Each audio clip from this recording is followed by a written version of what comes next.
Assalamu alaikum. Bismillah. To this date, there is no single Hijrian calendar in the way that exists a single Gregorian calendar. Every day, Islamic events, especially the beginning and the end of Ramadan, or the Wuquf of Arafat and Eid al-Adha, are the object of divergences. That's why, for the past 30 years, we have been searching for a suitable solution for this sensitive issue. With strong trust in God, walhamdulillah alladhi la hawla wa la quwwata illa bih, and with the requisite trainings in religious and in science, we visited several Islamic countries, out of which Malaysia, the Gulf, Egypt, and Saudi Arabia, when we met the religious authorities. Our team is strong. Astronomers from all over the world. Among them, my old friend, Mu'izz Raziwallah, the brilliant astrophysics professor, and Amit Patel, the great computer scientist. Thanks to them, we recorded performances which, by the grace of God, turned into real feats. True, the issue is not a simple one, because each place on Earth has its own calendar. Thus, two different points may have same calendar or different calendars. We stipulated in our initial work three conditions. First, the moon has to be born before sunset in Mecca. Second, the moon has to set after sunset in Mecca. Third, the moon has to stay long enough in the sky of Mecca, 20 to 25 minutes, depending on the time of the year. Our results, our work, were recorded in a book entitled The Time of Islam. This book was published in 3 languages in 1991. It was very well received throughout the world, especially by Professor Ahmed Muhammad Tayyib, current Sheikh, current rector of the University of Al-Azhar. He gave us his full support. May God reward him generously. You could see the book written in Arabic, English, and French, and the preface made by Sheikh Ahmed Muhammad Tayyib. In the last 15 years, scientific knowledge in this field has progressed greatly. In 1998, a British astronomer, Professor Yallop, established scientific criteria of visibility. This enabled to draw curves. Later on, Muslim scientists, including Dr. Khalid Shawkat, have improved these curves. Have a look at the visibility curves.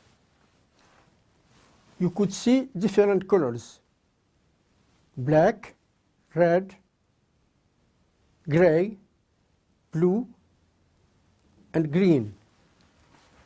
From the black area, no visibility. From the red, visibility only with the aid of very sophisticated instrument. From the gray one, with the sophisticated instrument. In blue, visibility is possible only if the weather conditions are good. In the gray, very easy to see the moon. And we have drawn the visibility curves for as long as the century in advance. You could see they are drawn until 31st December 2099. From a practical point of view, how to go about it? It's very simple. On the 29th day, after the moon is born and after the sunset in Mecca, you observe the sky. If you see the moon, the problem is solved. If you see nothing, you have to move westwards towards Jeddah, the Red Sea, Nubian Desert, Chad, Mali, Mauritania, the Atlantic. But how far shall we go and what time? Well, the answer is very simple, very clear. We can carry on observing till Adhan al-Fajr in Mecca. Then you have just to convert the interval of time between Maghrib and Fajr in Mecca into an interval of space, into a distance. How to determine the first day of the month using the visibility curves? Very simple again. Take a random date. First of the last Ramadan, Ramadan 1432. Moon birth on the 30th July after 6 p.m. in Universal Time. 6 p.m. in Universal Time means 9 in local time in Mecca. That means after sunset. So we have to consider the curves of the next day of the 31st July. The curves show clearly that the moon is visible in Madagascar, great part of Africa, great part of America. And the photo taken in South Africa confirms clearly the reliability of our method. Take a second date, 1st Dhul Hijjah 1432. Moon birth on the 26th October around 8 p.m. in Universal Time. That means around 11 p.m. in local time in Mecca. That means after sunset. So we have to consider the visibility curves on the next day, on the 27th October. And these curves show clearly once again that the moon is visible in Madagascar, in great part of Africa, great part of America. And the photo taken in Argentina confirms once again the reliability of our method. And yet, there are other Mecca calendars. But do they comply with the Sharia, and are they scientifically valid? Take the example of al-Qura calendar, for example. What will happen for the beginning of Ramadan in the current year and the coming 7 years? We have round table.